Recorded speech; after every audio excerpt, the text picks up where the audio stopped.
Welcome back. So this month's four-way project is live edge bowl, and this is proposition from Richard. And I have several ideas for this. So now, just to talk about a little about this log. This is the only one I have suitable for this what I'm trying to do. All of my logs and wood pile is pretty much cut down a month or so ago, and the bark is not in ideal position. If you want to keep the bark on, the best way is to cut down on in winter when there is the least amount of water in a log. So, and it's growing as well at the slowest pace. So that's the best bet. You'll keep the bark on. So yeah, I'll start to turn this, and you'll see how I go about turning this, and I might even core out, since this is quite a big chunk. This is around 7.5 inches diameter by almost 6.5 tall, so it's a big hunk of wood. So just for the beginning, I'm going to mount this between the centers. So I'm using 4-prong spur drive. I don't have 2 prongs, would be better. I only have 4.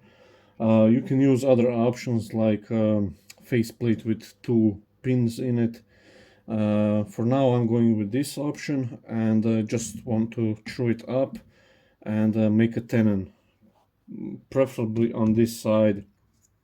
Sorry, the recess. Where then I can expand and manipulate the shape here. Now this is well out of balance, and I won't be able to turn initially fast. I'm using 16mm spindle gouge for this. Start slow.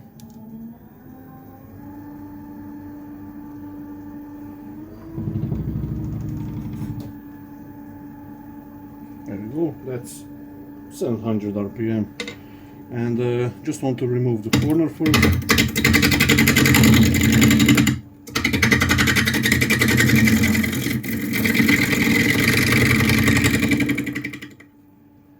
So I can bring the rest more in.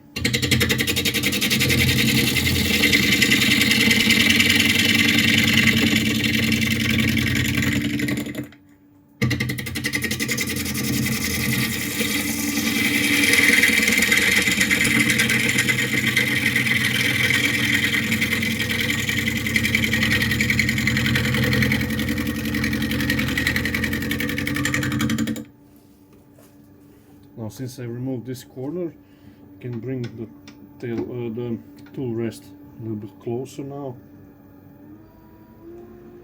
and bring the speed up more. This is the wing of the tool.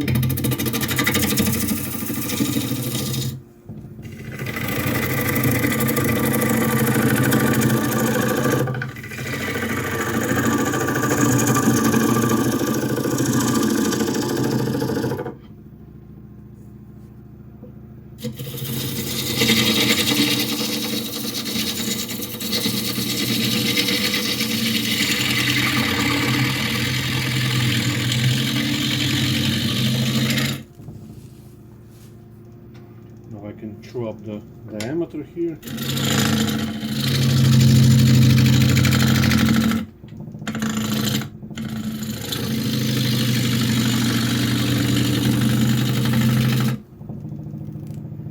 A little more.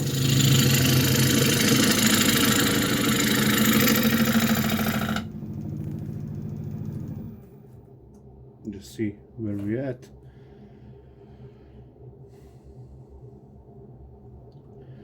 So still a bit more to come, and here is the remnants of the pit.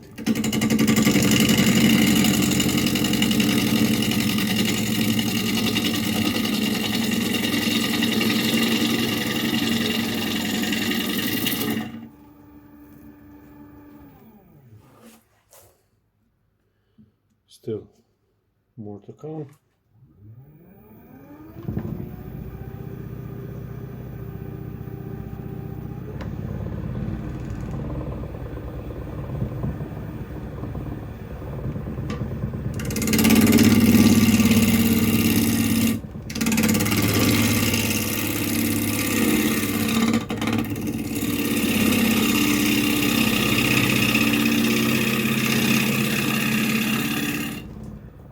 Okay, so at this point I'm almost completely round. All I want to now to do is make a foot here.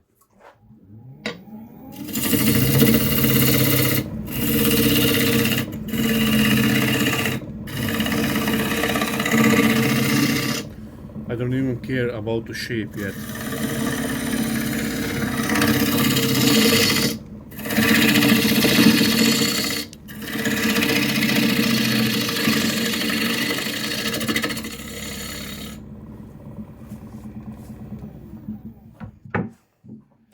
So I have enough to grip with the chuck.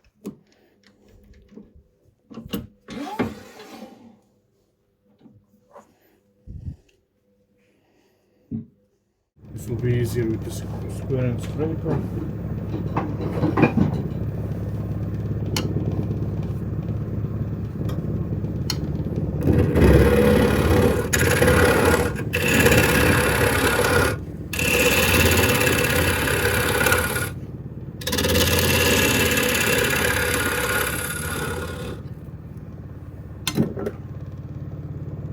Okay, that's enough. Now I can go a little bit deeper.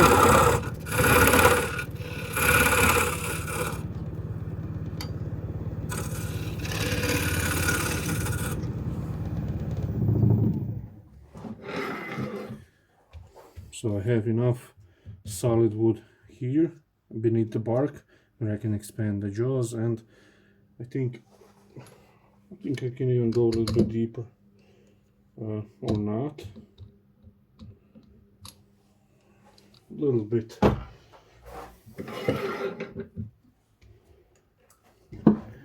Can make myself room here.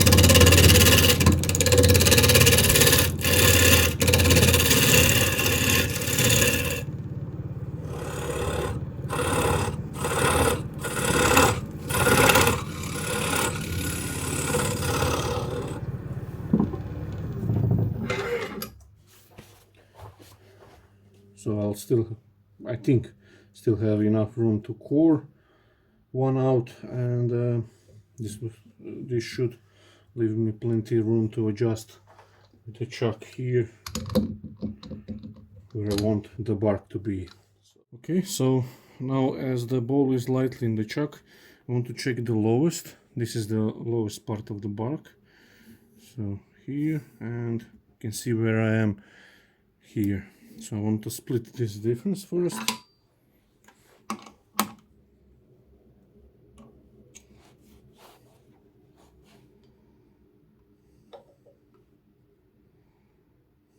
Okay, that's close enough. I can play with this all day and probably not get it perfect. 1000 RPM. Now I can shape the outside. I want a sort of a vase type, so not much a curve, not like this full curve, just want a nice shallow curve.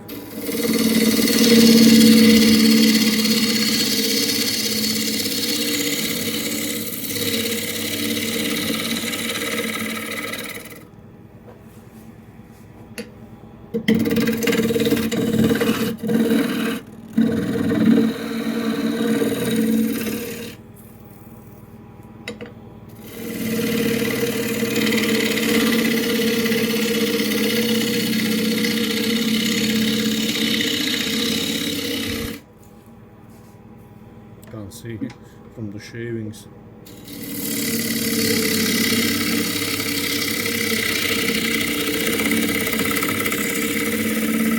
So I won't go any further from this direction because I'm risking pulling the bark off.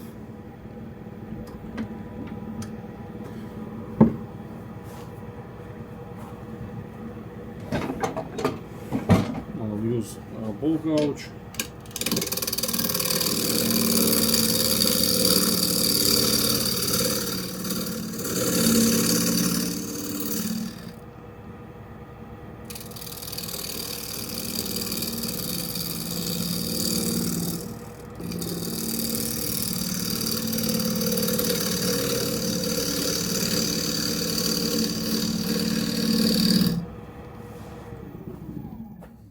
Let's see how the wood is working, and that's really good cut actually.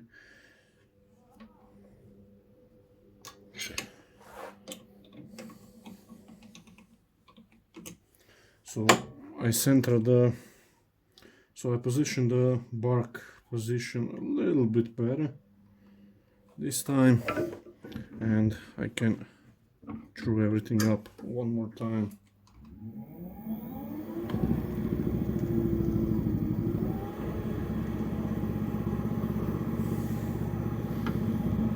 Using ball gouge.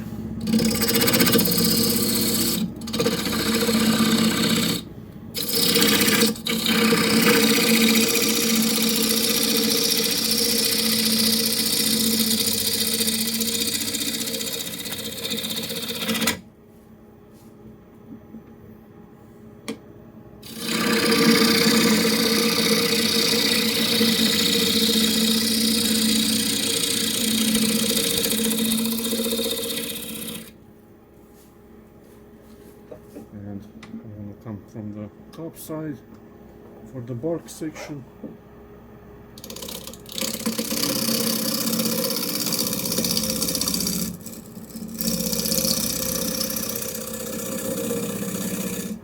Now I actually quite like this kind of band here. Maybe not just that big, but let's see.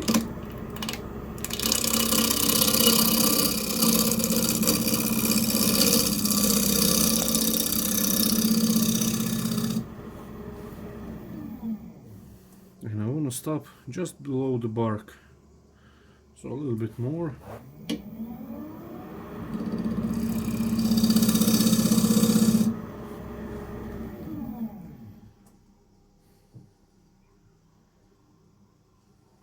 Okay, that's quite close. Doing this, and let's make a nice cut from the bottom.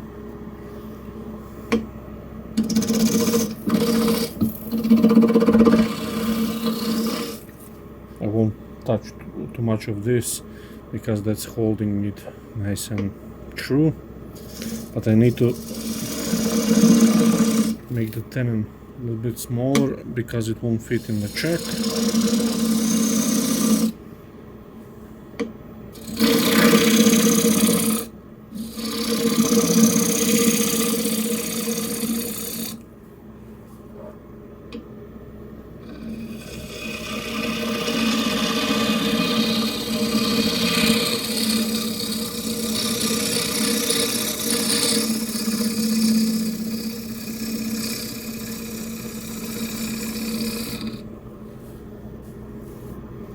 Just to see how the shear cut is working here on this timber. Quite nice.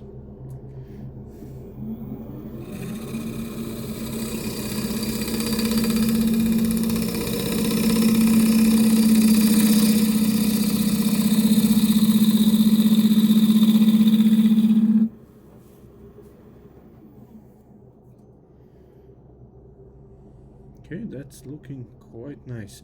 And this transition here is bang on, so I'll leave it as it is, and the cut is quite nice, so this won't be need anything else in terms of scraping or anything like that. I don't have to do this. I forgot to press the play button.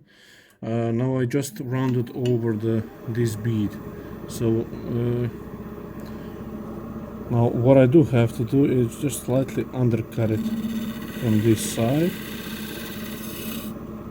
like so. And this bead will show me when the ball warps, it will exaggerate that effect.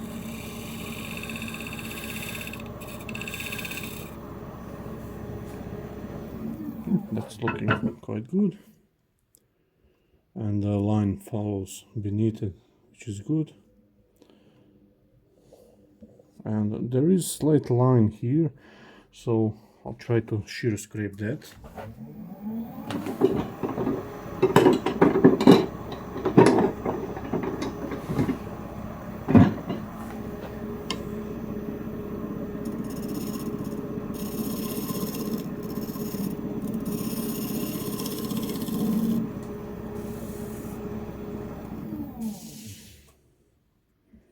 and this timber scrapes easily.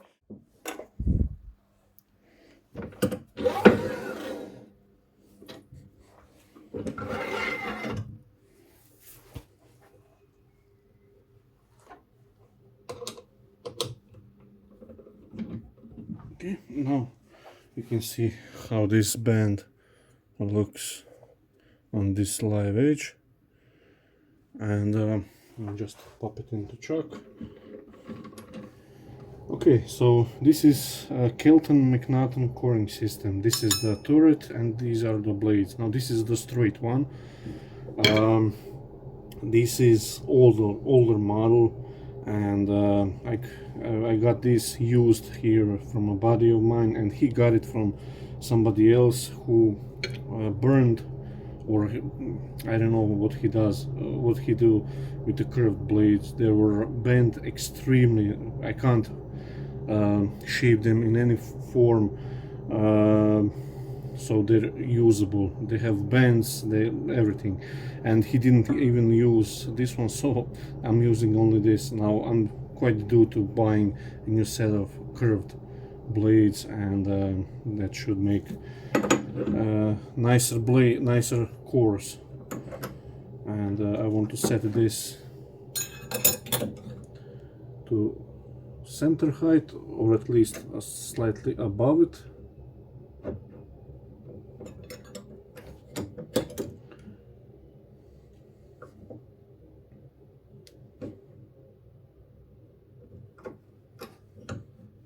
That should be it. And with the curved blades you have much more options, and what I like about this system, it's much more versatile than one way or woodcut. There's nothing wrong with those coring system, but this you have much more freedom in terms of shapes. It's much harder to learn, but for me at least it's much more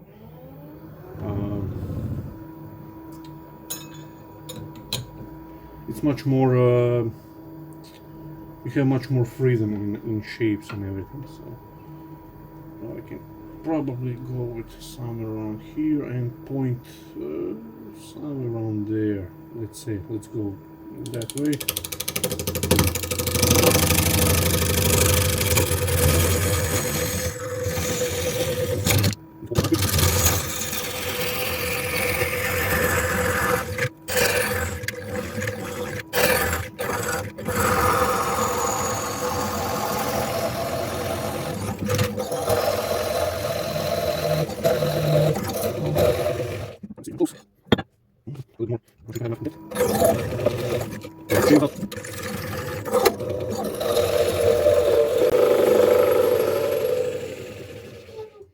And that's as far as it will go.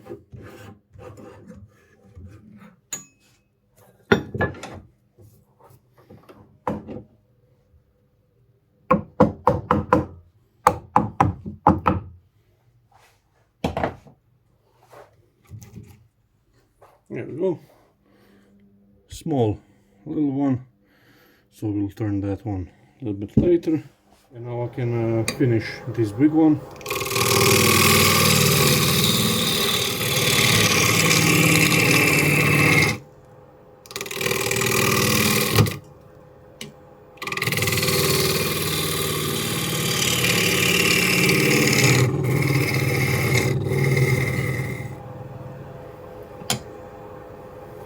So I have a little longer bowl gouge.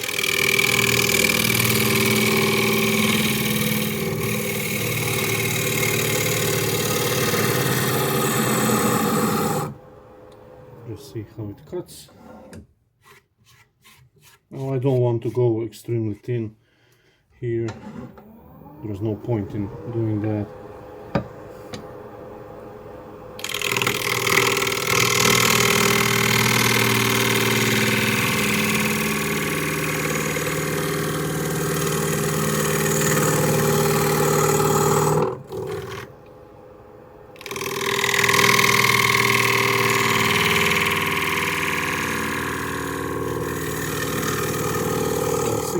Gouge just to go deeper here.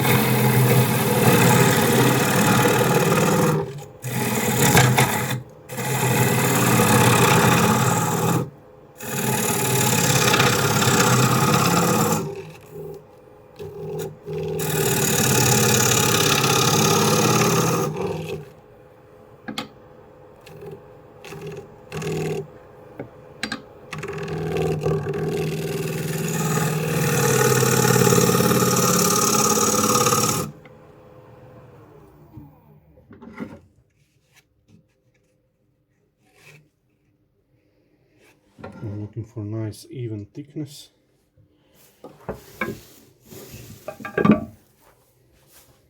The cut is quite nice.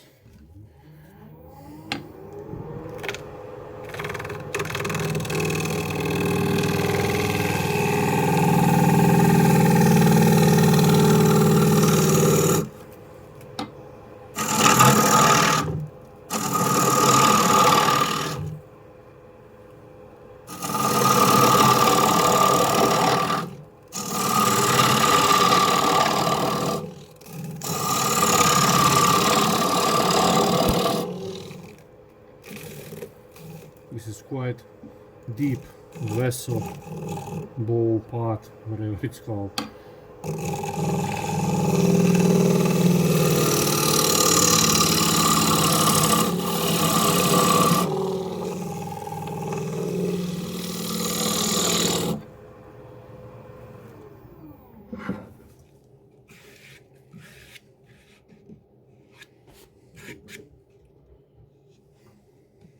So I can go a little bit more.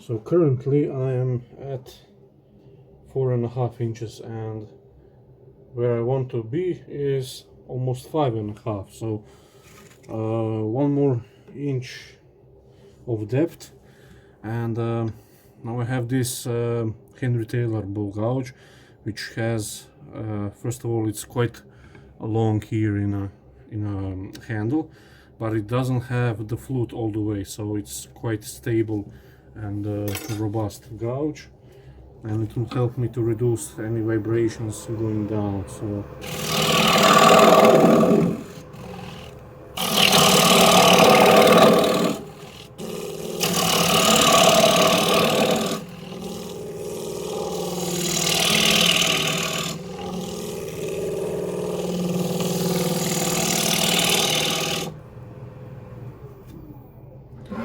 let's see where I am now.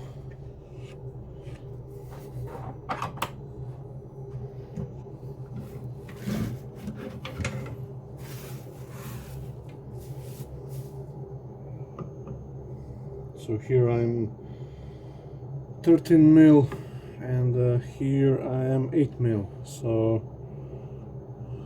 here at the bottom 1 inch, let's say I'm quite thick, so I can take another pass.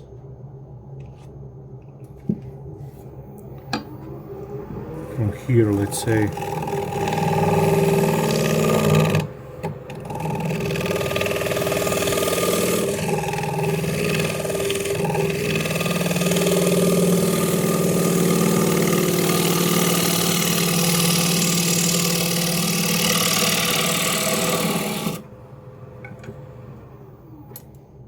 Let's check it now. And that's it. That's it. Now I am almost uniform, and it flows quite nice. So bring the rest up.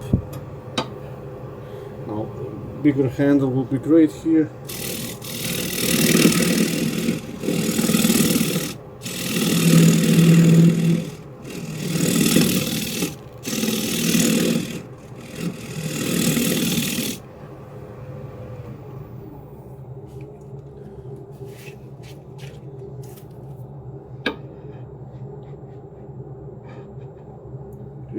Should be able to go around the corner. Let's bring the rest up even more, since this is quite deep.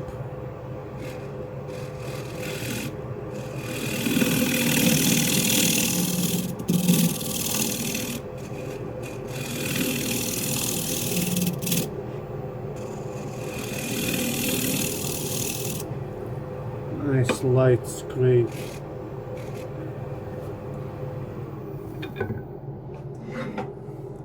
that tells us it's quite good curve. You can see how it likes to pop off.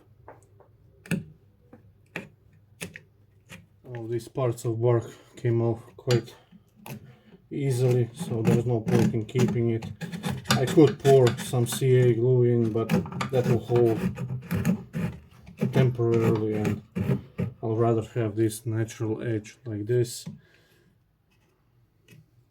right beneath the bark then. And the rest I can clean with the sandpaper.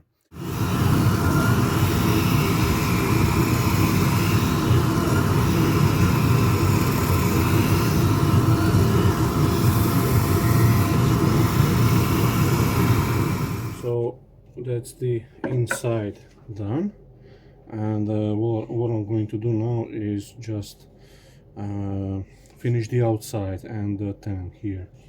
Now it's rather too bad.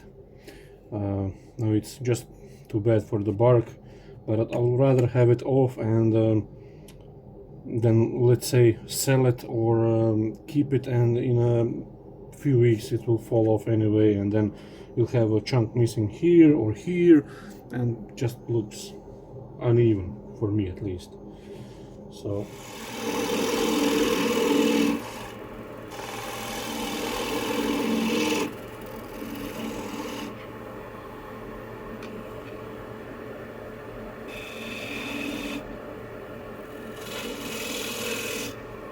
make a decoration.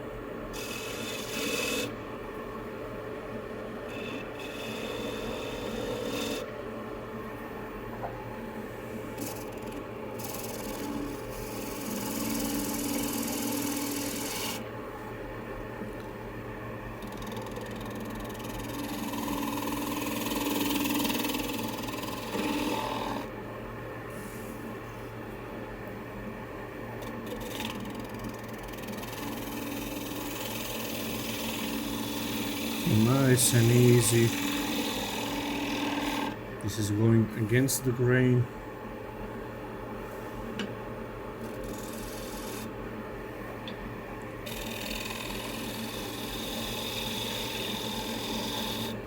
Like so. And it's looking quite good.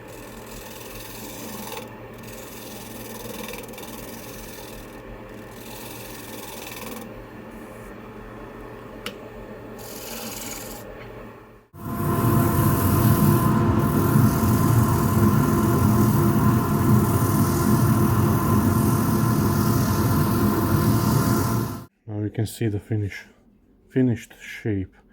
Now after it's dry, I can sand away the bark, and I can shape it, and I'll see what I'll do with it. And but I have the other one, the smaller one, the core, to finish it, and they both go inside the house to dry for a few days, and then I'll finish it, and that should be quite good. Okay, so for the smaller one, still have this recess, so I can expand the jaws in. So at this point, all I want to do is get the lowest parts in line. So when I put the bead, there's no sticking out too much. So I think that's good. Just want to make a similar shape to the bigger one. This is ball gouge.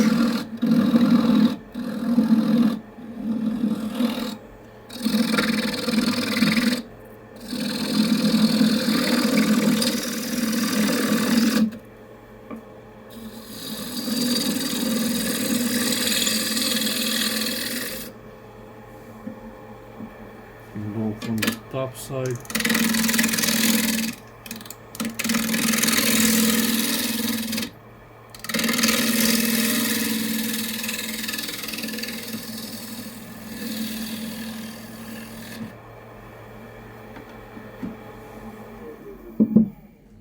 Just to see the bark again. Yeah, I think that's it.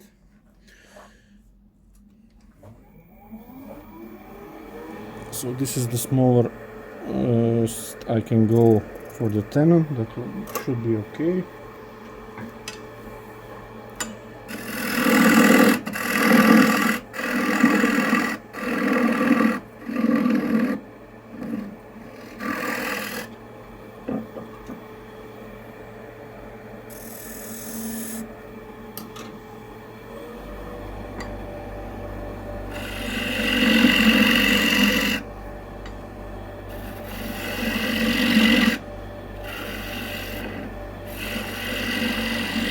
I'm going to leave for one last pass, just in case something shifts.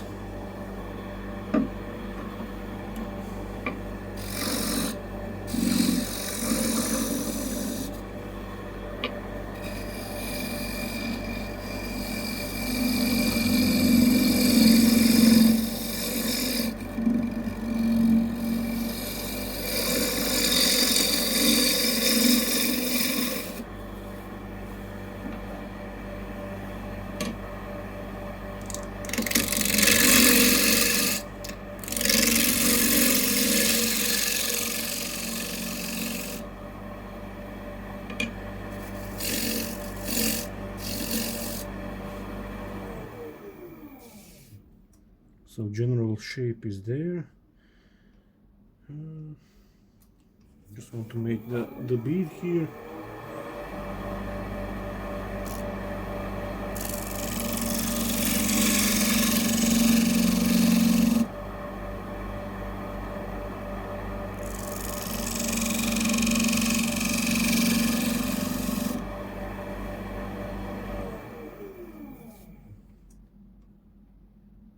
So I'm just beneath the bar.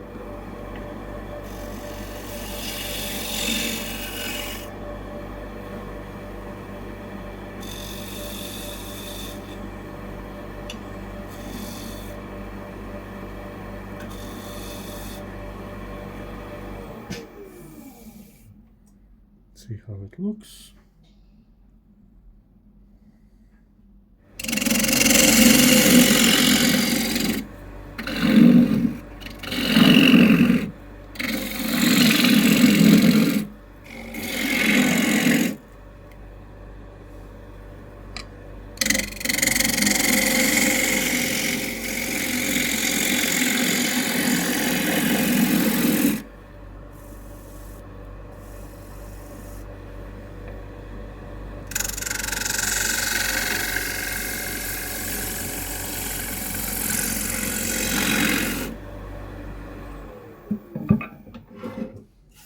Should be okay. And this, on this smaller one I can go a little bit thinner.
Check the depth.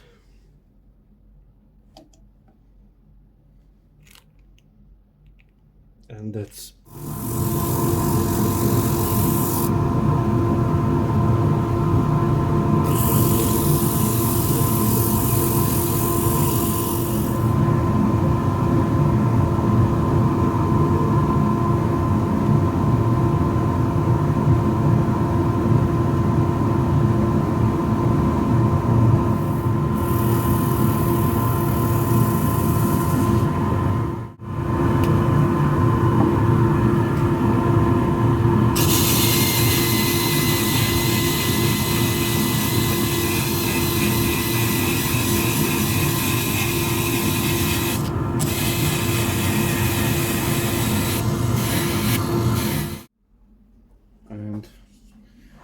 can see now how it looks.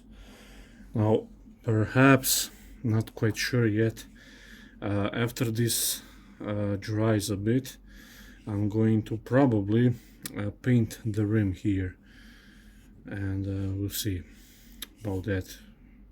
But for now this is it, and I'm just going to leave it as it is to dry out, and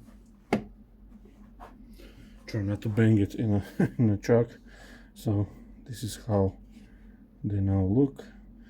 This had time to dry in the house a bit, and now you can see how they look. Now on this one I still have to sand the nib here, but I'll do that after. Now I'm quite sure this could be box elder, and like I said, on that yard, in that compost yard where I got this last haul of timber, pretty much there was a mountain of logs, and even they don't know what species are there. So I'm not sure if you could see, but this one is crooked to the right.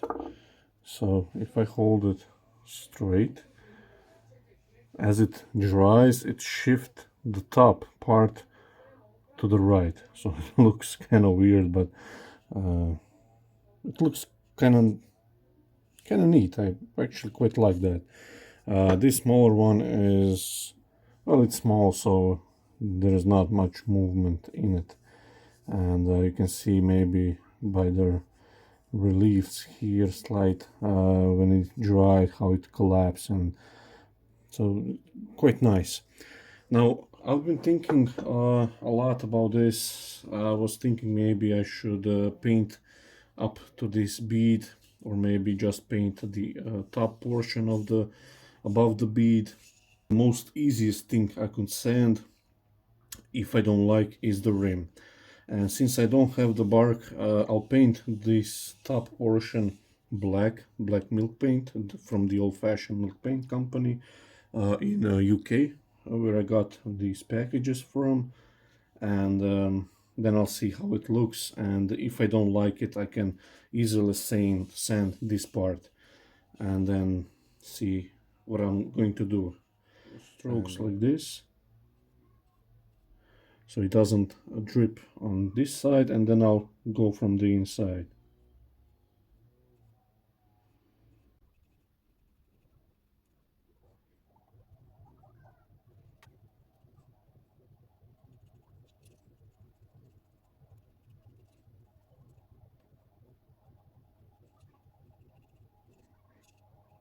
Now do the inside rim, and preferably do not drop the ball into a pot of paint.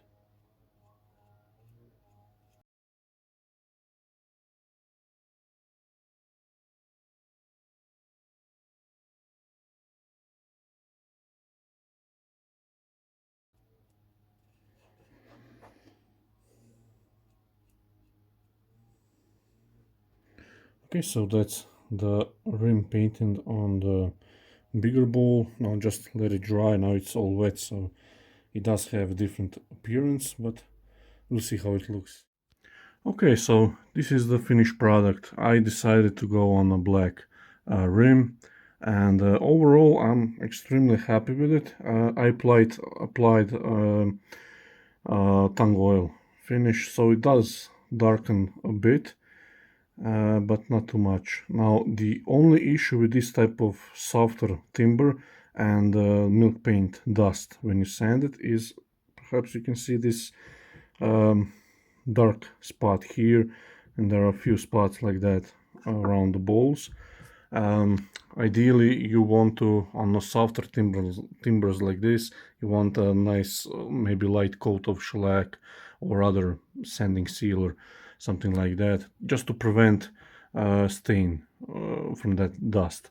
But overall I'm extremely pleased with it, and you can see how this big one, this part was pretty much centered, and how it scooched over to the left, and you can see here from the base as well.